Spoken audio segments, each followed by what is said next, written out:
بالآخر وہ لمحہ آ گیا جس کا سب کو بڑی مدت سے اور بڑی بے تابی سے انتظار تھا۔ مولانا فضل الرحمان نے اس حکومت کے خاتمے کے لیے لانگ مارچ اور لمبے دھرنے کا اعلان تو بہت پہلے سے کر رکھا تھا، مگر کوئی تاریخ باقاعدہ متعین نہیں کی تھی۔ اسی وجہ سے افواہیں بھی گردش کر رہی تھیں کہ شاید یہ دھرنا نہ ہو۔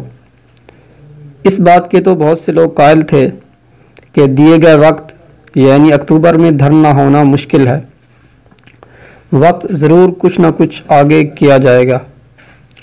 پھر اس بات کو تقویت اس وجہ سے بھی ملی کہ دونوں بڑی سیاسی پارٹیوں مسلم لیگ نون اور پاکستان پیپل پارٹی نے مولانا سے دھرنے کی تاریخ آگے کرنے کی درخواست کی۔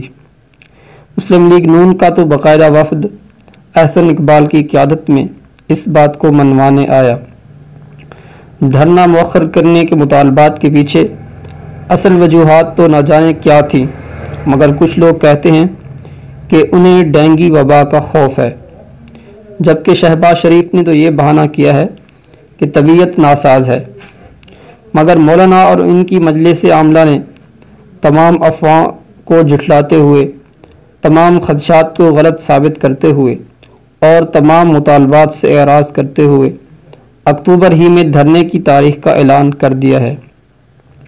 انہوں نے اپوزیشن کے بظاہر سب سے بڑے بہانے یعنی ڈینگی کی موجودگی کو یہ کہہ کر کہکوں میں اڑا دیا ہے کہ ہمارا سروکار ڈینگی سے نہیں ڈنگا سے ہے۔ انہوں نے 27 اکتوبر سے دھرنے کے آغاز کا اعلان کر دیا ہے۔ ان کا کہنا تھا کہ 27 اکتوبر کو دنیا بھر میں کشمیری یوم سیاہ مناتے ہیں۔ ہم ان سے اظہار یکجہتی کرتے ہوئے اس دن سے اپنے مارچ کا آغاز کریں گے۔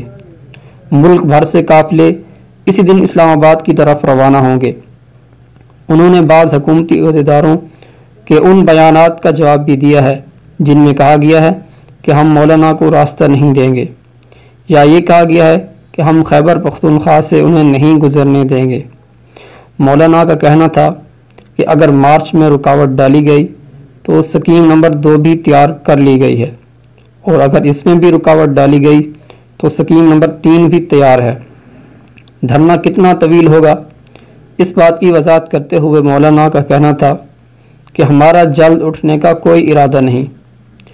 اپنے تئیں مولانا وکٹ کے چاروں طرف بہت خوبی سے کھیلے ہیں، اب دیکھنا یہ ہے کہ دیگر کھلاڑی ان کا کتنا ساتھ دیتے ہیں۔